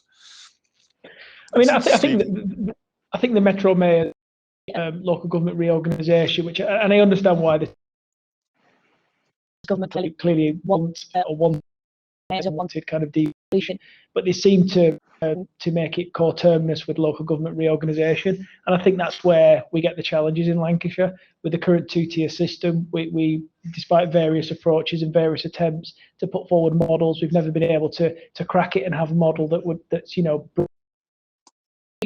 I think what we have got agreement in Lancashire, I think we've certainly had agreement in the 3 years I've worked here, is that, the notion of devolution, when you look at places like Manchester and Liverpool, and you see how successful they've been with their devolution deals, and devolution is absolutely something that I think Lancashire would benefit from, and I think broadly across the piece that's something we would want to see. I think if the government can find a way in terms of doing a devolution deal, perhaps with an elected mayor with the existing system, that may be a way that Lancashire can kind of move through this conversation and get to the point that it can have that one devolution deal, the powers that come with that, a single voice through an mayor, and the resources that come with a devolution deal. I think whilst we continue to look at devolution and have it, as I said, coterminously with local government reorganisation, it's always going to be a challenge in Lancashire. Yeah. Nick, did you want to come back in there? Yeah, I was just going to. It's the thing that worries me. There's a lot of fantastic stuff going on in Lancashire, which we've just sort of touched on today, and that what concerns me, having worked a lot in Manchester and seen the very pragmatic and the way they managed to resolve the complication around the politics over a sustained period of time, and then Liverpool, is that where we are in Lancashire, we're being disadvantaging ourselves with an inability to respond to that agenda. Stephen's diplomatically touched on it. It's complex, but from the point of view of delivering what Lancashire really needs, and frankly, I think the thing is, because the message we always sort of adopted when I was sort of in Manchester, whatever the government's calling it, we will adapt our strategic approach to be pragmatically respond to that.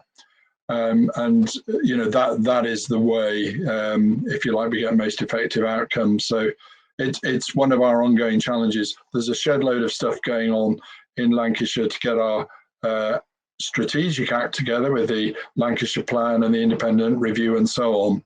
Really great stuff and really important.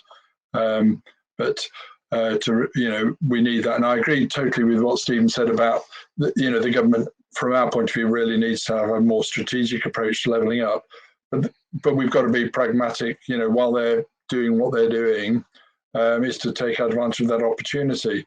And actually, the politics behind, you'll notice in the Levelling Up Fund, they've included a specific role for MPs in there, which I think it was a reaction to the way Future High Street Fund worked out. It's actually formally written into the guidance.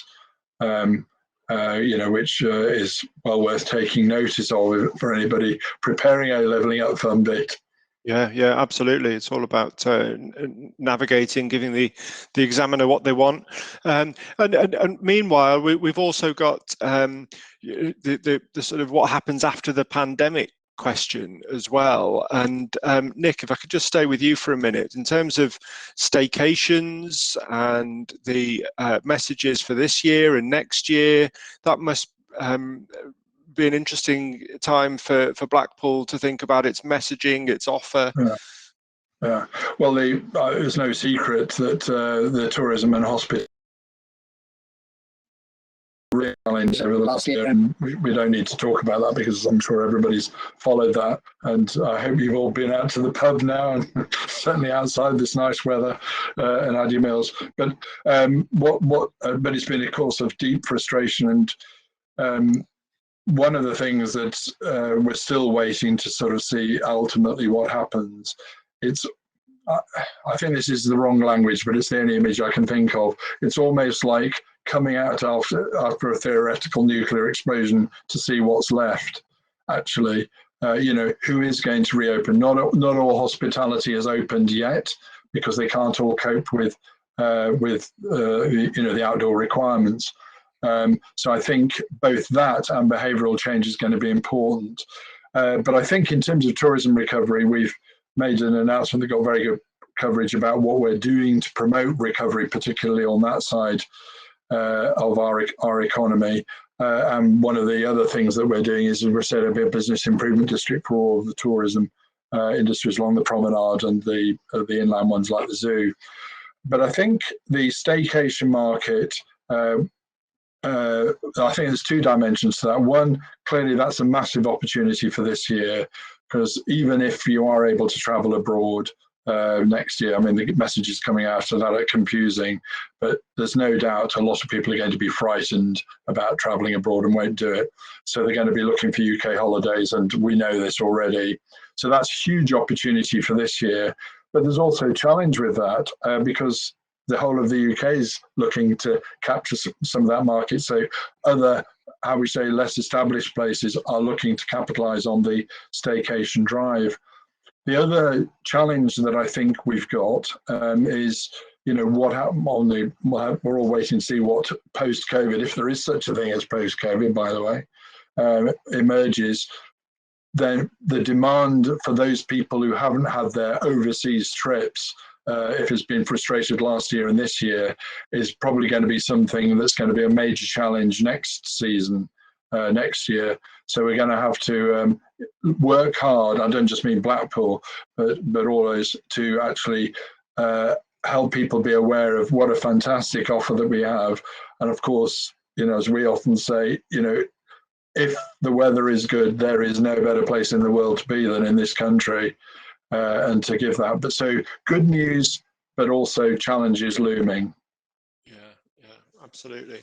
And Stephen, is that something that you're wanting to reposition Lancashire's messaging around, in terms of some of the changes of people rethinking their commutes, rethinking their lifestyles, working from home or work-life balance? Is there an opportunity for some places in Lancashire to take advantage? Yeah, I mean, absolutely. I mean, I think COVID has brought with it many challenges, but it's also brought a number of opportunities. And I think the whole notion of staycation, just continuing that conversation, is massively important for a place like Lancashire. Obviously, the Fylde Coast is very popular in terms of a tourist destination, but we also have places in Ribble Valley that could really benefit from, a surge in the staycation market. Important to Lancashire as a place that we absolutely capture that. So we've been working with marketing in terms of developing a kind of a post-COVID recovery strategy and looking at ways in which we can market Lancashire to kind of the UK staycation market, which is clearly going to surge in the next year. So that's clearly a good opportunity for us. In terms of travel to work, people working from home, I mean, I read lots of different kind of views as to what's going to happen going forward. I mean, my personal view is there's going to be kind of a blended approach going forward. I think people will return to the office to some extent, but whether you'll see people 5 days a week, everybody helpful. That then obviously brings a number of challenges and opportunities around, improved air quality, better quality of life, etc., etc. That ultimately would drive more people to move out of the cities potentially. You're already seeing that in the housing market into places like Lancashire, which is good for us. The downside is, I mean, as I talked about in my presentation, we're looking at bringing forward with our partners, a Preston City Gateway, which will be around Grade A office, obviously linking on the back of HS2, but it throws all of that into question, what size of office, how much we'll have for Grade A office going forward. And these are all challenges that we're going to have to try and unpick over the next, next year. And I think this will also be a challenge, particularly for places like Manchester and Liverpool, which have got a huge amount of Grade A office and not quite sure how that's going to work going forward. So I think, as I've said, it does bring a number of opportunities and challenges, and Lancashire is really well positioned to try and take advantage of as many of those opportunities as possible. Yeah. And Melissa, what have been some of the sounds coming from the manufacturing community and the sort of industrial property occupiers around how they've been faring in the last year? Have they had to adapt in ways that maybe people outside the sector wouldn't realise? Yeah, I think during the last kind of couple of years, really, I think if you think about supply chain disruption, we've had a perfect storm. We've had Brexit first. you know, then we've had COVID, then we've had Brexit again, you know, and the rise of, you know, economic nationalism is also hitting our manufacturers, as you would expect. And I think, you know, that there's a realization now that this, you know, offshoring to these low wage economies is not sustainable. So I think, you know, there is actually good opportunities for our manufacturers. We've got so many great manufacturers within the region. And, you know, what we need to do is obviously, you know, help them to adopt digital technologies so that they can actually compete on that global platform. If you think about, say, the UK, for example, and you look at automation, we've got something like 72 robots per 10,000 workers. And if you compare that with some other economies, for Germany, for example, they've got about 700. So, you know, and sort of, you know, places like China, even higher. So what we need to do is obviously encourage, you know, our manufacturers to sort of, you know, step up their digital adoption, really. And we believe that, you know, 5G is critical to enable the next generation of digital manufacturing processes and the adoption of digital technologies. So fortunately, we're actually able to secure £10 million from DCMS to develop a 5G Factory of the Future programme. So that programme is currently live, and what that's supplying us with, or providing us with, is basically a public open access 5G industrial testbed. So what we'll be able to do with that is we'll be able to achieve things like significant reduction in defects and waste, you know, through real-time monitoring of equipment, enhanced machine utilization and energy savings within the factories. So what that will mean is that, you know, we'll be able to enable our manufacturers to become more competitive and sort of, you know, enable them to actually engage in reshoring, but also pivot them into different supply chains as well. So, you know, we really do believe there's actually good opportunities out there for our local companies. Yeah, and we've all seen so many initiatives over the years that have got very worthy ambitions around education and business, but they don't always deliver. They don't always get off the ground. How has the Advanced Manufacturing Research Centre at University of Sheffield, now growing into this network, how has that got it right? And what would be your advice to others that are trying to link education and business? I think it's the demonstration of it. I think it's the involving businesses. I think it's also, you know, we've got a lot of great business support on the ground in Lancashire, but it's about that progression journey. It's about saying to a manufacturer, okay, you've got another, you know, a product design idea here.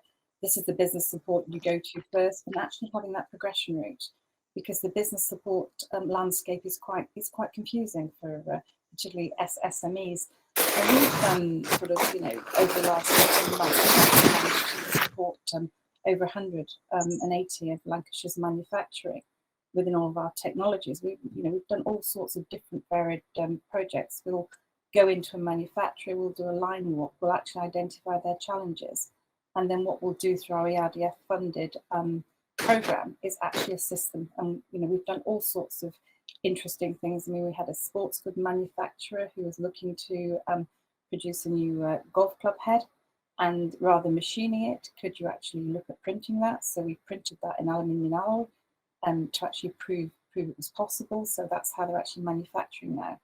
And you know, another company wanted to reconfigure their factory floor to get a new production line in. So we actually were able to do that for them using discrete event simulation.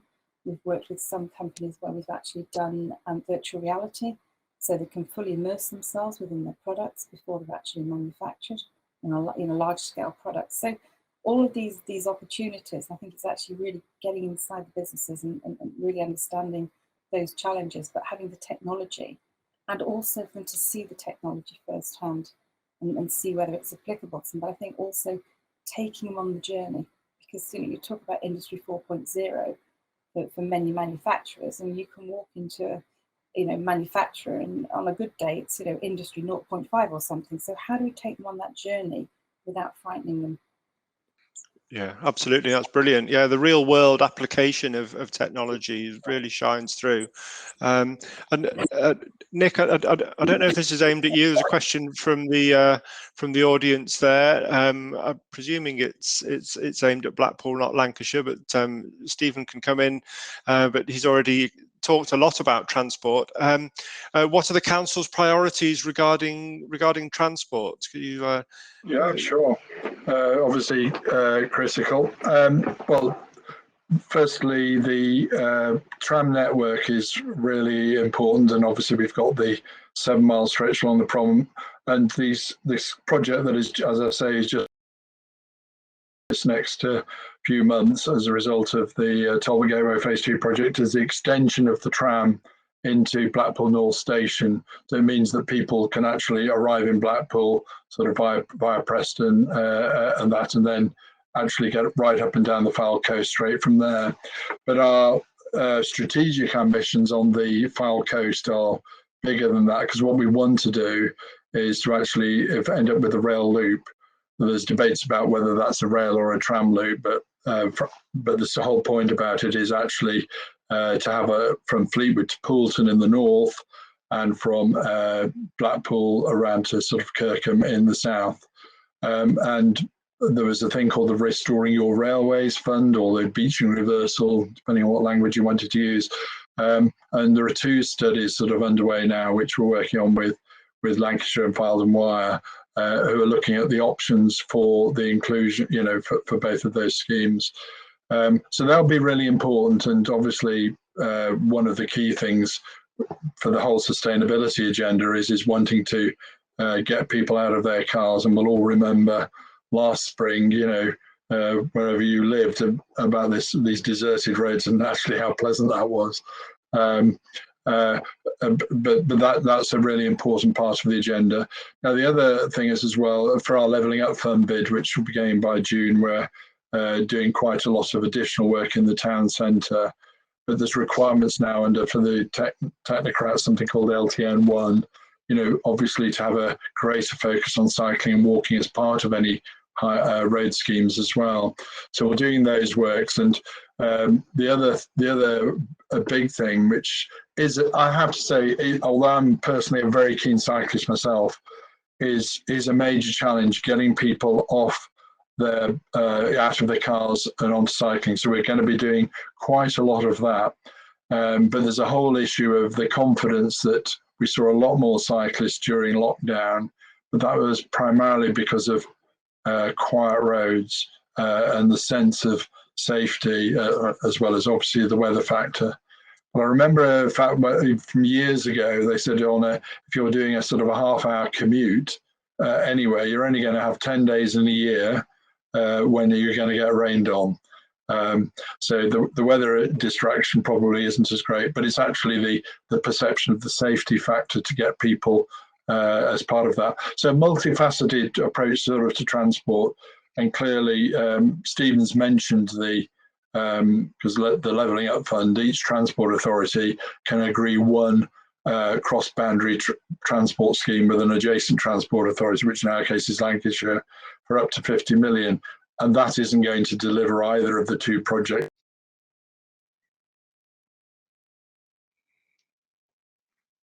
Oh, have you just frozen a bit there, Nick?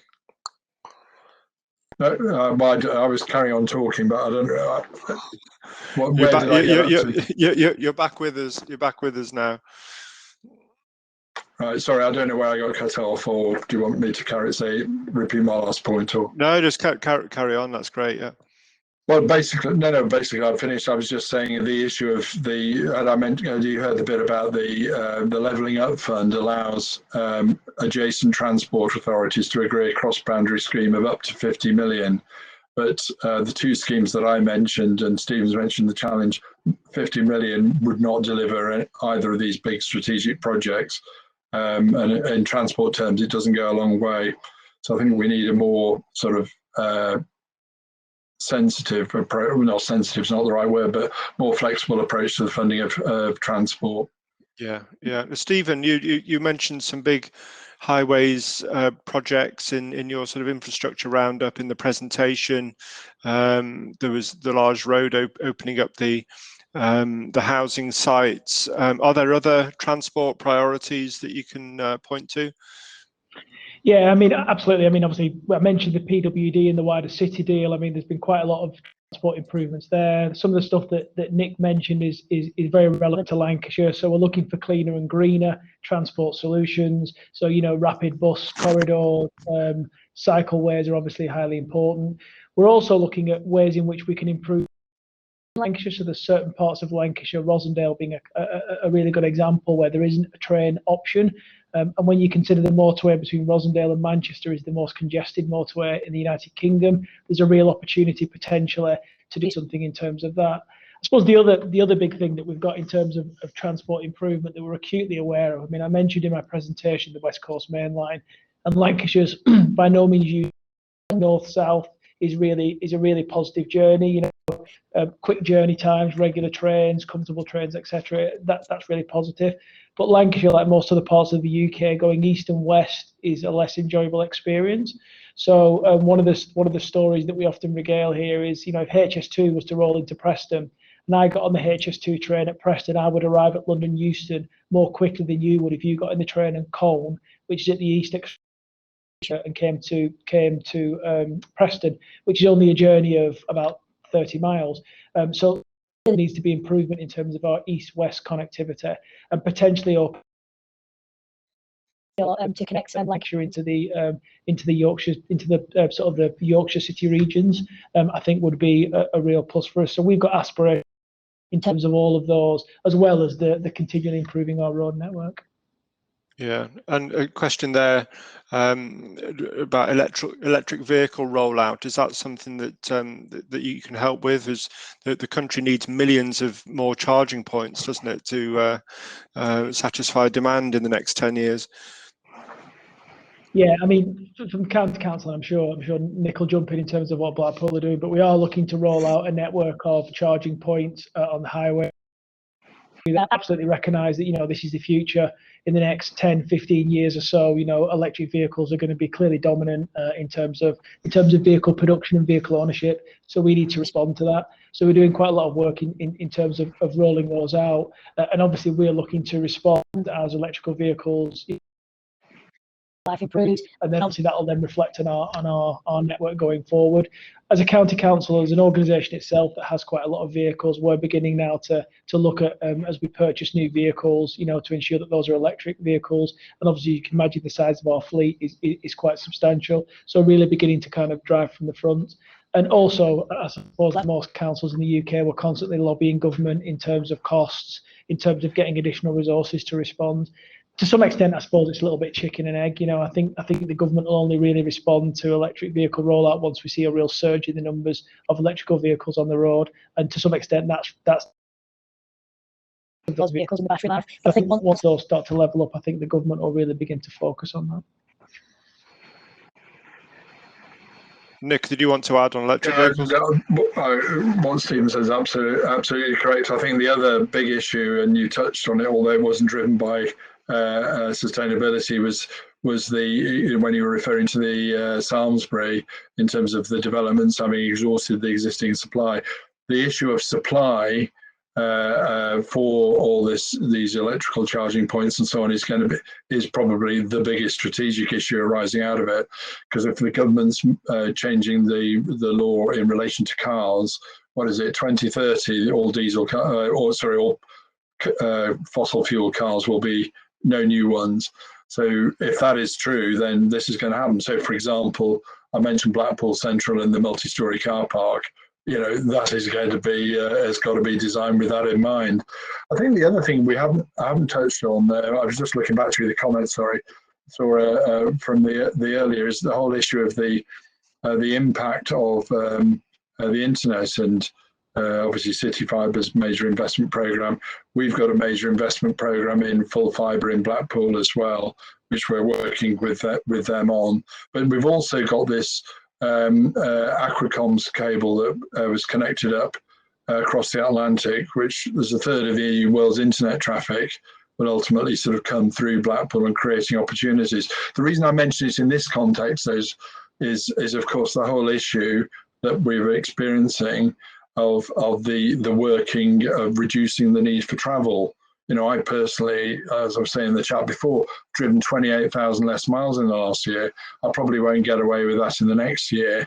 But the thing is there's no need for me to return to that scale of travel. Now you multiply that by, you know, a population, and you're talking about a dramatic reduction in the road demand, and, you know, traffic jams aren't in the level of what they used to be. You combine that, you know, there's the prospect with behavioural change post-COVID, as well as the climate change agenda, which is coming mainstream now. It's affecting everything. It's affecting funding. You can't look for funding anywhere without having to meet those requirements. And councils, including our own, are getting really serious about it. Our new leader is one of the top priorities, which is driving our agenda. So it's not going to go away. Yeah, and Melissa, from the manufacturing world, are you seeing new products, new companies, new opportunities come along because of the combination of technology and this energy efficient era that we're trying to move into? Yes, certainly. And, you know, we've got a lot of inventors on the ground where we're trying to help, obviously, you know, bring products to market. I think the battery electrification agenda is very interesting. We actually had an inquiry yesterday. One of our research themes is battery pack assembly. And I was actually looking for a manufacturer of battery packs within Lancashire, and we don't actually have one. And I think there's a real opportunity here for us to maybe not potentially the gigafactories, but to actually look at the kind of pack assembly, maybe bespoke applications. And then also we're talking about, you know, sort of automation quite a lot, but, you know, ultimately we're going to be talking about the aerospace industry.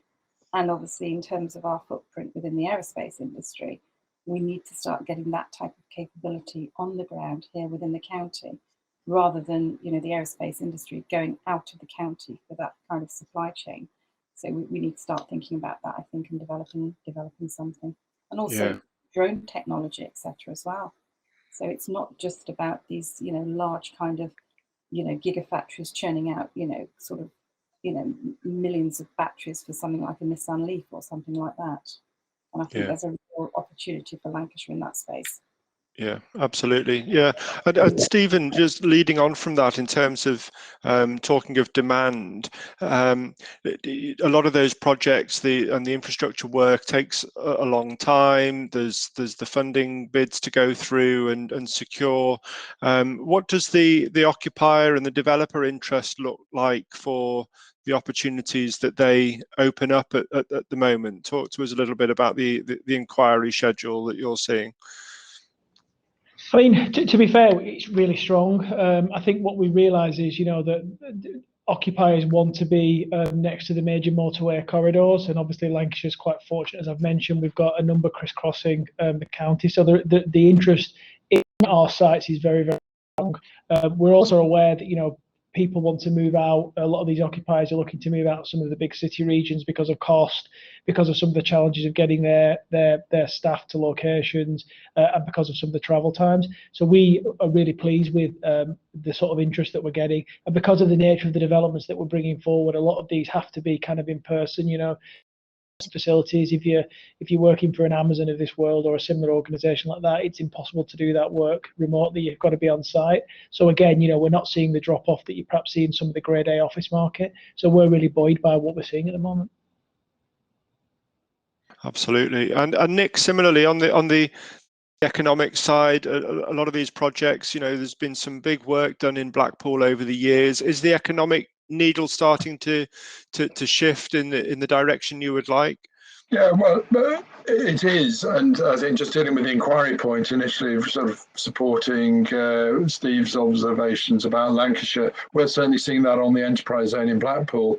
I liken it to literally because obviously we've largely utilised the existing opportunities that are there. in terms of sites. And of course, this infrastructure that is going in, which I referred to, is key to delivering that. And actually, we're having to keep a number of people in a holding pattern, and there's more and more planes arriving, which is great. But of course, obviously, we want to get the sites delivered to be able to land those. So that's really important. I mean, it's only, we need to see where we're going to end up the other side of this. But, you know, as I said, there might not be a post-COVID scenario, fully post-COVID world, you know, and so the implications of that and the behavioural changes of people are going to be important in terms of the functioning of offices, the functioning of holidays, as well as we've discussed.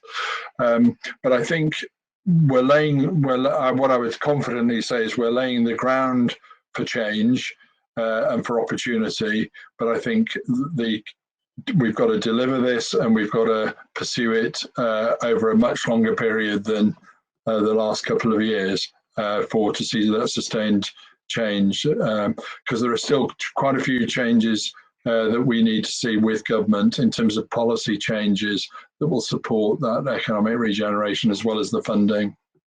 Yeah. And what would be your top of your wish list in terms of policy changes that you'd like to see?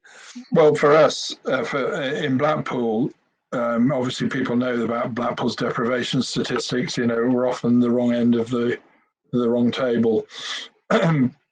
But a lot of that is driven by the local housing allowance, which is a nationally prescribed formula, which opens the opportunity for people to secure cheap accommodation, to offer very cheap rents, and that which actually attracts a lot of people from troubled backgrounds to come to a place that they know and have affection for, you know, childhood memories, etc., and all of that. And that actually is a source of Blackpool's challenges in terms of the number of looked after children. £100 bill into the council's budget because we've got to deal with this. So actually that is acting as a drag on the economy, because clearly we've got to focus on that from a local authority point of view socially, as well as trying to deliver these regeneration plans. So related to that, obviously, is wanting to, there's very attractive housing sort of on the periphery of Blackpool or on the sort of thing, but to the town centre, we're wanting to transform the housing offer in there, and later phases of Blackpool Centre are part of that, but also we're utilising some of our big regeneration schemes to clear some of the properties that are contributing to this problem. Yeah, absolutely fascinating. Yeah, it's really interesting area, and can't wait to be able to visit again and see some of the good work that's coming along. Just last question, the last couple of minutes, Nick. I think that's aimed at you in terms of picking up on some of the issues around the housing stock, etc. What's the council doing regards to empty and derelict buildings such as hotels, B&Bs, shops, which have a lasting vision on tourism? Yeah, well, I think two things. One, in terms of the housing, I think I've partly sort of touched on that. The real picture is with the hotel market, if you like, when we merge, you know, when we see who's sort of fully opened. But what we are doing is putting in new hotels. So we are clearing some of those buildings, and we are looking to, with the vacancies in the town centre, of course, which is a key benchmark. Interesting enough, if anybody's been to any of the High Street task force events over the last couple of years, when I was involved in Altrincham and Blackpool were at the top of the vacancy list. Interesting enough, in about 2010.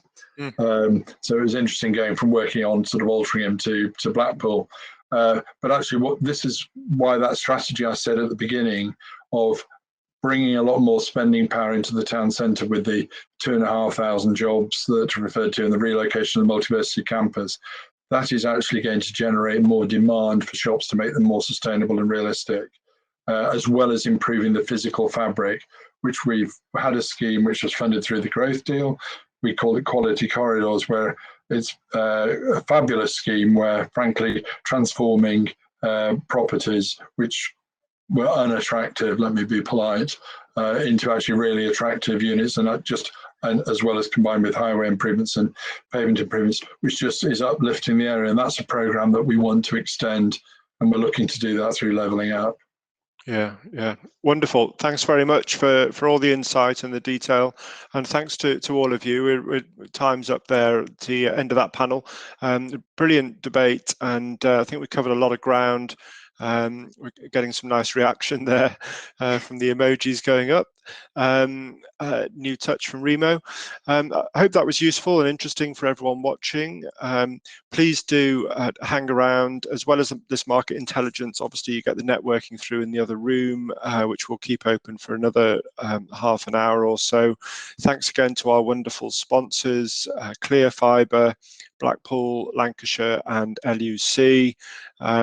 We have another Place Northwest event on 5th of May, all about PRS, private rented sector in residential, or build to rent, if you prefer that language. Details on the Place Northwest website. That's 5th of May.